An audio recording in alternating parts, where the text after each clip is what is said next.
Olá pessoal, tudo bom? E hoje, continuando, é claro, falando sobre Salmos.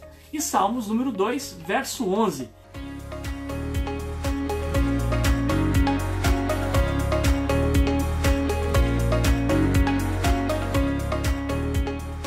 Que diz assim: servi ao Senhor com temor e alegrai-vos nele com tremor. Esse tema é propício para os nossos dias. E ainda que tenhamos um entendimento diferente desses termos, comparado com antigamente, nós vamos aqui buscar algumas coisas interessantes para compartilhar.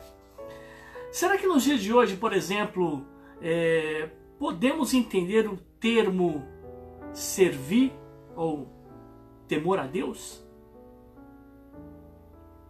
Tanto servir como temor a Deus ou temer a Deus são duas expressões muito complicadas para os dias de hoje. E deixa eu falar por quê. O mundo de hoje, bem como muitos, não usam mais a palavra temor de maneira correta. Para começar, nem sabem exatamente o que significa servir. Afinal de contas, quando nós olhamos para o complemento verbal do verbo servir, que é usado aqui, ele fala servir, olha lá, com temor. Isso significa que ambos os termos teremos muita dificuldade, não para explicar, mas para entender de verdade. Afinal de contas, quando nós olhamos aí um pouco ali no passado, vamos descobrir que a palavra servir sempre esteve relacionada com a escravidão, onde os servos serviam os seus senhores involuntariamente, ou seja, eles faziam na obrigatoriedade. Eles tinham a obrigação de fazer o melhor sem receber nada em troca, nem um salário, a não ser um lugar para encostar a cabeça e descansar um pouco e um bocado de comida. E então a gente vê que não havia nenhuma recompensa para esse servo, para esse escravo. Ele fazia involuntariamente um serviço que ele não teve escolha, ele teve que fazer por obrigação. E além disso, era complicado, porque ele não tinha nenhuma recompensa por esse serviço. O máximo que conseguia um espaço para ele dormir e um bocado de comida para pelo menos ficar de pé, não é verdade? O tempo passou. Com a briga pela liberdade, final da escravidão em vários lugares do mundo, o termo acabou perdendo essa conotação de serviço escravo ou de serviço que você é um servo, de uma pessoa e que faz sem nenhuma recompensa e sem nenhum salário. As coisas foram mudando. Essa terminologia servo foi mudando de conotação e de entendimento.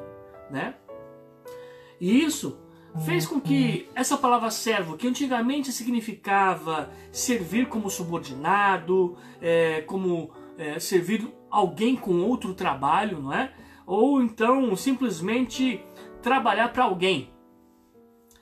Essa terminologia hoje entende até como servo, mas mais no sentido de um serviçal do que um servo. É aquele que ajuda ou executa um serviço, entretanto sem uma conotação de dar o melhor, vamos dizer assim, e muito menos que não tenha uma remuneração, na verdade, que todo serviçal hoje é remunerado. Então nós vemos que perdeu aquele sentido de dar-se o melhor, de fazer o melhor para o seu patrão, que era sempre, esse sentido sempre existia nas entrelinhas. Ele era servo, ele era um escravo, mas sempre tinha que fazer o melhor para o seu patrão para ele não ter problemas. Ele não ficava desempregado, mas ele podia ir para o tronco. Ele apanhava porque ele não fez a coisa como deveria ser. Então essa palavra servo foi, com o passar do tempo, mudando de significado e hoje ele tem mais sentido de serviçal. Por conta disso, essas pessoas entendem que servir ao Senhor também tem essa conotação de fazer de qualquer maneira. Não, vou fazer porque sou obrigado a fazer. E na verdade não é esse sentido. Perdeu-se a qualidade da execução por causa que serviçal hoje é qualquer pessoa que executa qualquer serviço. E muitas vezes não desmerecendo o funcionário ou a pessoa que está executando um serviço, mas é que as pessoas colocaram o sentimento, ou a ideia, a interpretação da palavra serviçal ou servo hoje, no sentido de qualquer pessoa que faz qualquer tipo de trabalho, ok? Mas também que não necessariamente está atribuído a essa palavra a qualidade de um bom serviço. Então hoje perdeu-se totalmente o sentido real do entendimento dessa palavra. Então não é fácil entender o que significa ser servo. Não é fácil entender o que significa de fato servir. E quando o texto nos convida a servir ao Senhor com temor,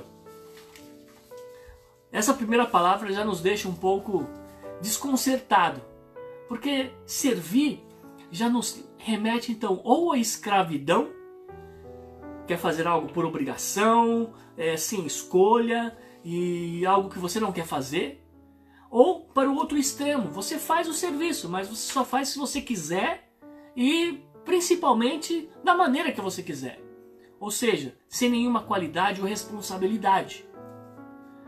Quando o salmista coloca isso, ele está buscando, não são os dois lados do extremo, não, ele está buscando em nós esse equilíbrio, porque é a palavra de Deus nos convidando a servir ao Senhor.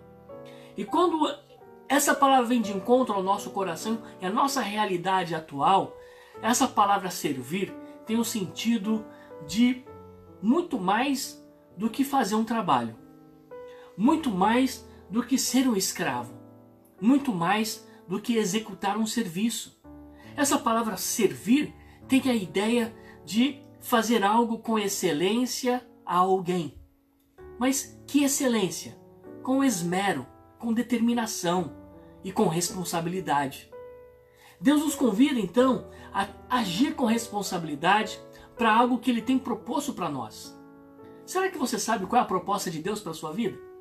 Será que você parou para pensar e analisar o que Deus tem para mim? O que Deus tem reservado para a minha vida? Nesse momento em que todos estão reclusos em suas casas, hoje nós temos um pouco de tempo para pensar e refletir pelo menos um pouquinho. Qual é a proposta de Deus para a minha vida? O que Deus propôs para mim e o que Deus está propondo para você? Será que você tem alguma ideia? Será que você tem, pelo menos, na sua cabeça passa alguma coisa sobre isso? Talvez fale, não, a única coisa que estou preocupado é como voltar logo para trabalhar, como fazer alguma coisa rápida e como voltar de novo a atividades. Tudo bem, eu sei que a provisão de nossa família talvez seja uma das grandes responsabilidades que Deus também nos outorgou. Mas, juntamente com isso, não podemos deixar de pensar a respeito desse sentimento de servir ao Senhor, de atender à vontade de Deus para a nossa vida. Qual é a vontade dele? Porque ser um servo significa que naquele momento você está definindo que Deus tem o controle total da sua vida. É fácil a gente falar que Deus, olha, controla a minha vida na hora que a situação está no perrengue, você não sabe o que fazer, então o único recurso que você tem é falar, Deus, está na sua mão. Mas controle da nossa vida é muito mais do que o momento de perrengue que nós precisamos de uma solução. Controle de nossa vida significa que as nossas decisões precisam ser aquelas que Ele tem definido para nós. Permitir que Deus defina, determine, ou seja, que Ele assenhorie da nossa vida. Esse termo é forte. O termo assenhorar de nossa vida significa que Ele vai tomar conta de tudo, que Ele é seu dono. Ah, pastor, aí volta ao sistema escravo então? A ideia é dessa terminologia, deixar com que Ele seja o Senhor da sua vida, permitir que Ele se assenhoreie de tudo que é seu, principalmente as suas decisões. Já não é mais a sua vontade. É o que Paulo disse um dia, já não vivo mais eu, é Cristo que vive em mim. E as decisões já não são mais as dele, são as decisões de Deus na vida dele. E quando Deus começa a determinar isso, uma coisa que é muito legal é quando você consegue entender que quanto mais íntimo você é do seu Senhor, mais privilégios você consegue dele. Então quer dizer que você tem que agradar a Deus para você conseguir alguma coisa extra.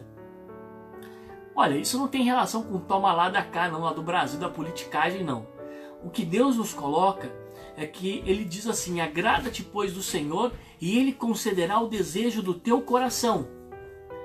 Eu não sei quais são os seus sonhos. Eu não sei quais são os desejos que você tem traçado para viver com Deus. O que eu sei é que Deus está disposto a transformar a sua história em uma história de conquista. Se até tempos atrás você vivia em momentos difíceis, complicados, sem uma determinação, sem um alvo correto, ou vira e mexe você perdia o rumo das coisas, chegou o momento de você permitir que Deus tenha o controle.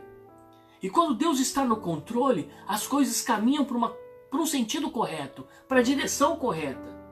Olha só, eu estou só falando a respeito do termo servir. E a outra palavra que vem conectada ao servir é com temor. Temor não é medo. Temor é mais do que medo. Temor não é simplesmente algo que te apavora. Não. Temor tem muito mais profundidade. Por isso que Deus nos convida aqui a ser um servo que teme. Isso vai além do medo, não é algo aterrorizante não, mas vai à elevação desse significado. Ele refere-se exatamente ao temor como respeito e reverência. Reverenciar. Olha, gente, essa quebra desse significado com o passar do tempo, principalmente desse sentimento profundo de reverência e principalmente respeito, se perdeu nos dias de hoje. Quando eu vejo na internet, na televisão, até mesmo dentro das salas de aula, aquelas videocâmeras, ou até pessoas que fazem ali as suas lives dentro da sala de aula, alunos batendo em professores, jogando carteira no professor, essa perda de respeito, na verdade, me choca. Me choca porque se nós perdemos o respeito para com o próximo, quanto mais com Deus, que nós não vemos. Parece que para nós é muito mais complicado entender o respeitar o próximo, a outra pessoa. Uma das coisas que eu achei interessante quando eu cheguei no Japão, eu morei 5 anos e meio lá, e uma das coisas mais interessantes, que não importa qual é a classe social que você tenha, se você é rico, se você é o dono de uma empresa, se você é pobre, se você é milionário, se você é um príncipe, todos reverenciam um ao outro, respeitam um ao outro. Eles têm aquele ato de se curvar para se cumprimentar um ao outro, no sentido de eu respeito a você. Da mesma forma, o outro te respeita, sabe qual é o seu limite, sabe até onde pode chegar com você. Esse respeito, essa reverência, nós muitas vezes não temos com Deus. E o que me entristece nos dias de hoje é que os pais, os filhos, já perderam também esse significado profundo dentro da família. Filhos que não respeitam mais os pais, que não têm reverência nenhuma dentro do contexto de aconselhamento que os pais vêm dando, vêm falando. Eles não respeitam o que o pai pensa e muito menos o que o pai fala. A família perdeu o respeito, perdeu a reverência, perdeu a essência. E aqui novamente nesse texto, quando o texto diz servir ao Senhor, dentro dessa ideia está também a ideia da restauração da família. Porque quando nós servimos ao Senhor, quando nós entendemos que vamos fazer o melhor para Deus, nesse melhor para Deus, uma das coisas que Deus mais se importa é a família. Quer ver um exemplo? Quando Adão estava sozinho no Éden, a primeira coisa que ele se preocupou com Adão foi estabelecer a sua família, criando Eva para que estivesse com ele lado a lado. Outra coisa que Deus se preocupou muito foi quando Jesus estava aqui na terra, ele foi a um casamento, e o primeiro milagre que ele fez foi no casamento. Lembra que tinha acabado o vinho? E ele transformou água em vinho? E aqui vai uma dica para você. O que Deus quer dentro dessa sentença de servir a Deus, nessa ideia está a restauração, porque quando nós servimos a Deus e deixamos que Ele assenhoreie a nossa vida, Ele transforma aquilo que é água em vinho. Qual é a ilustração aqui colocada? A água representa algo insípido, algo incolor e algo inodoro. Ou seja, o que significam essas palavras? Sem cheiro, sem cor e sem sabor. Quantas vezes a nossa vida matrimonial, a nossa vida familiar, parece que já perdeu a cor que ela tinha no começo. Perdeu o sabor também, que agora a gente já não consegue mais nem suportar, porque também perdeu o cheiro. E quando existe algum cheiro, é cheiro ruim, é algo que não presta. Perdemos a cor, virou uma água. Transparente, sim, mas sem cor, sem cheiro e sem sabor. E Jesus Cristo veio naquele casamento porque foi convidado para estar ali, e por ele estar ali dentro daquele casamento, ele faz um milagre. Ele transformou aquela água em vinho. E do melhor, porque o vinho representa, até hoje, representa festa, alegria, motivo de festa. Mostrando que a nossa relação, o nosso casamento, a nossa família, precisa ser em primeiro lugar motivo de alegria, motivo de festa. Tem que ser a nossa motivação. Se não está sendo, se não está podendo ser, é porque algo precisa ser transformado. E se nós não conseguimos permitir que Deus transforme e tenha realmente, faça esse papel de Senhor de nossa casa e transforme, seja as nossas maneiras, os nossos modos, seja os nossos conceitos e preconceitos, enquanto isso não ser transformado em nós, a nossa família sempre vai ser sem sabor. A nossa família, o nosso relacionamento nunca vai ter a cor que precisa ter e muito menos cheiro. E Deus nos convida exatamente para conhecer agora a outra expressão colocada aqui. Além de servir e além de temor, Deus coloca algo mais. Nós sabemos que infelizmente, esse respeito, na verdade, quando eu coloco aqui reverência, se perdeu dentro da igreja. E é triste, é sério isso. Quando nós observamos aqui a perda dessa reverência da santidade de Deus dentro dos templos da igreja hoje, nós vimos que os papéis inverteram inclusive. Não é nós que reverenciamos a Deus, nós exigimos que Deus faça tudo aquilo que nós queremos. Nós transformamos Deus como um servo, como se fosse um empregado que está 24 horas à nossa disposição, à nossa mercê. E o mais complicado de tudo isso é que nós queremos que Deus esteja à disposição para atender os nossos caprichos, onde nós queremos mandar e desmandar a Deus, para que faça a nossa vontade e os nossos caprichos. Olha só, gente, que triste. Mas o convite de Deus para nós é de uma restauração. Ele quer restaurar esse nosso temor. Ele quer restaurar em nós esse nosso servir. E ele coloca: alegrai-vos com temor. Tremor, ele coloca aqui. Olha, gente, o convite de Deus a essa restauração do temor, o temor não é o medo gerado por regras, mas o temor é gerado pelo amor que nós temos de tentar sempre acertar o alvo. E nós vemos aqui uma coisa que é importante. Por Deus, e porque Deus é amor e fogo consumidor, a exemplo disso, Deus nos convida a entender que mesmo o diabo teme e treme com a sua presença. Essa reverência precisa ser restaurada em nós. A igreja, o ambiente religioso, espiritual, não deve ser um ambiente qualquer, onde nós queremos igualar Deus e falar com Deus de igual para igual. Gente, Deus não é nosso empregado. Ele não é muito menos escravo. Ele é Deus. Tanto que ele faz questão de dizer que ele não nos chama mais de servos e sim de amigos, porque ele quer estreitar uma relação de intimidade. Mas olha só, esse espaço que ele abre para uma intimidade não quer dizer que essa intimidade vai ultrapassar o limite do respeito. Não. Vemos que muitos líderes da igreja, instituições inteiras inclusive, perderam esse temor e querem colocar Deus em seu mesmo nível, como eu disse anteriormente. Quer falar com ele de igual para igual, como falei anteriormente também. Olha, gente, ainda que ele seja nosso amigo, ele continua sendo o Pai. Precisa ser dado a ele o respeito que ele merece, as honras e as glórias que ele merece.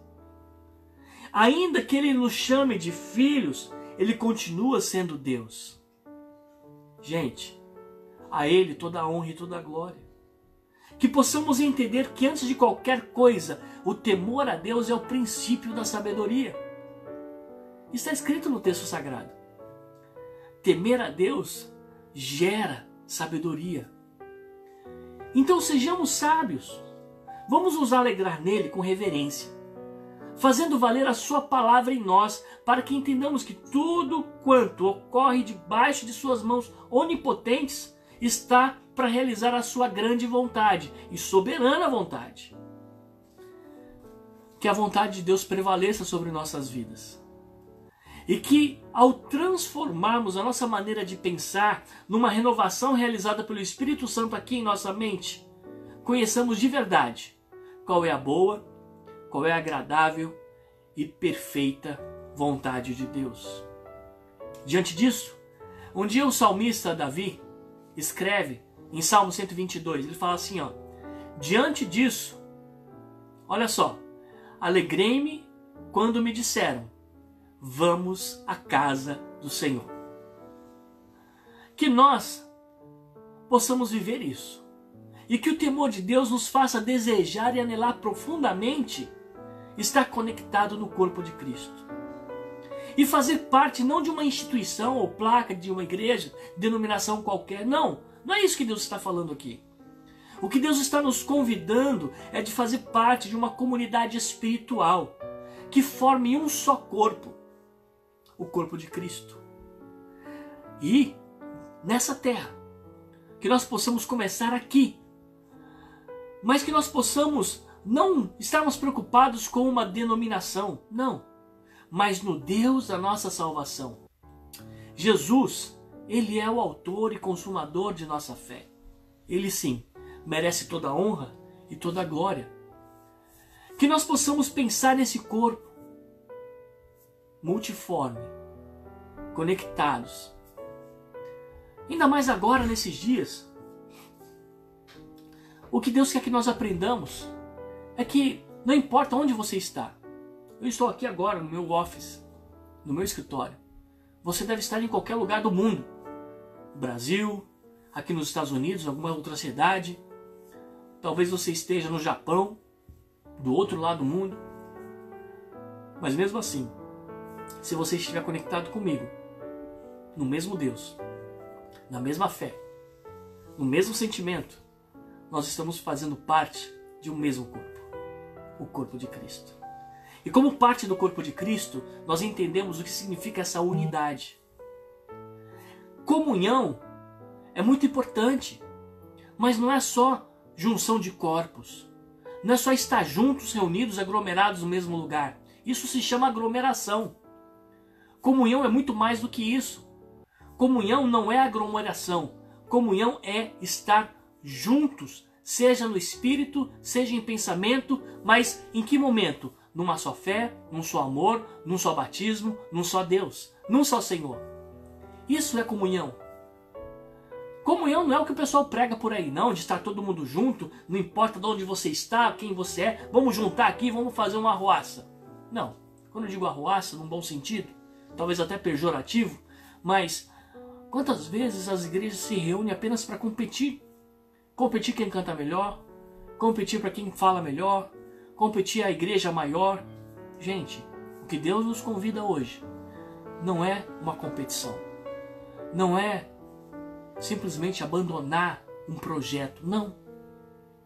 Diante da situação que o mundo todo está passando, Deus pede primeiro que sejamos lúcidos o suficiente, precavidos o suficiente, temerosos o suficiente. O mais importante, que nós aprendamos a andar com Deus e sermos de fato servos. Muitas vezes nós queremos mandar a Deus fazer isso, fazer aquilo, preciso disso, preciso daquilo outro. Colocamos a nossa adoração a Deus de forma condicional. Senhor, se o Senhor fizer isso, eu faço aquilo. Se o Senhor mudar a minha vida desse jeito, eu vou aceitar que o Senhor entre na minha vida dessa outra forma. Não. Deus não está esperando condições. Deus não quer um argumento condicional para que Ele venha agir na sua vida e para que Ele venha fazer parte da sua história. O que Deus quer é uma entrega total, plena. E essa entrega total significa tudo. Para isso é necessário que o Espírito Santo de Deus tenha um espaço para trabalhar em nós. Os nossos conceitos pré-estabelecidos precisam ser retirados da nossa mente. De que maneira que eu faço isso? Não tem como. Eu lembro que uma vez um filósofo chinês disse o seguinte: olha, eu sei que muita gente está preconceituoso com o chinês, mas essa filosofia é interessante. Presta atenção. Esse filósofo chinês dizia o seguinte: para eu aprender qualquer coisa, eu preciso esvaziar o copo. O que significa isso? Ele pegou um copo de água, estava com metade de água. Pegou um outro copo com chá e falou assim: como que eu faço para encher esse copo que está com água com o chá que está nesse outro? Aí um aluno levantou a mão: não, senhor mestre, eu tenho que jogar fora essa água para colocar outra. Ele falou: exatamente. Quer aprender da maneira correta? Quer entender da maneira correta? Quer viver uma vida com Deus, uma nova vida com Deus? Então permita esvaziar todo o seu conhecimento primeiro para ser cheio de Deus. Olha só, gente. Nós precisamos nos esvaziar de nós mesmos, do nosso orgulho, de nossas questões pessoais, de nossos conceitos, preconceitos, aquilo que nós achamos, os nossos achismos todos precisam ir para fora. Joga fora. E fala: Deus, eu quero esvaziar de mim e encher de Ti. Isso não é só filosófico, isso é real. Isso é pedir que Deus faça uma mudança genuína em nossas vidas. Quando Paulo fala que nós precisamos permitir que Deus nos converta e nos transforme, porque nós não queremos mais estar na forma que o mundo estabeleceu. Os conceitos do mundo não podem ser os mesmos conceitos nossos. O que significa isso? Vida nova, nascer de novo, permitir que Deus trabalhe nos nossos conceitos, na nossa vida, no nosso direcionamento e principalmente nesses dias, que nós possamos ser prudentes. Isso Deus convida. Falei ontem a respeito disso. Vamos ser prudentes. E através dessa prudência, vamos entender o que é ser servo de Deus. Sendo servo de Deus, nós vamos entender exatamente o que significa ter o temor. Com esse temor, nós vamos conseguir viver a alegria que Deus tem para nós. Afinal de contas, a alegria do Senhor é a nossa força. Alegrai-vos do Senhor, Ele concederá o desejo do teu coração. Olha só, gente. Quantas respostas nós precisamos, quantas perguntas, quantas bênçãos precisamos, quantas orações já fizemos e estamos sem resposta. Porque está fazendo falta um detalhe. Alegrai-vos, pois, do Senhor, e Ele concederá o desejo do teu coração. É um processo. Entrar pelo processo transformador de Deus não é fácil. Pastor Deus, o senhor fala tanto em processo. Pois é, gente. Mas para que nós vivamos uma verdadeira transformação, é importante que venhamos a viver um processo transformador. Isso leva tempo. Para quem entende rápido, talvez um processo seja um pouquinho mais rápido. Mas o processo tem um tempo que temos que seguir. E Deus nos convida para isso. Eu quero dizer para você, permita que Deus direcione a sua história, para que todas as coisas aconteçam no seu devido tempo e com certeza você possa servir ao Senhor com temor, com toda responsabilidade, reverência em primeiro lugar. Toda vez que você entrar na casa do Senhor, lembre, reverência, respeito, e tenho certeza que muita coisa vai ser mudada. Muita coisa será transformada. Essa é a palavra de Deus para nós hoje. Que possamos aprender de Deus a viver esse momento de conquista. E é no nome de Jesus que eu agradeço. Nos acompanhe aí nas redes sociais. Estamos também no YouTube.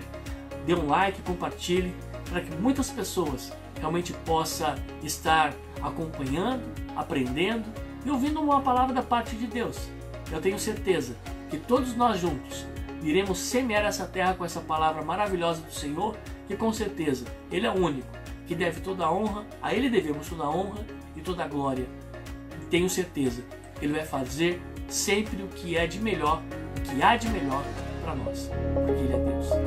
Bem, Deus abençoe e até mais.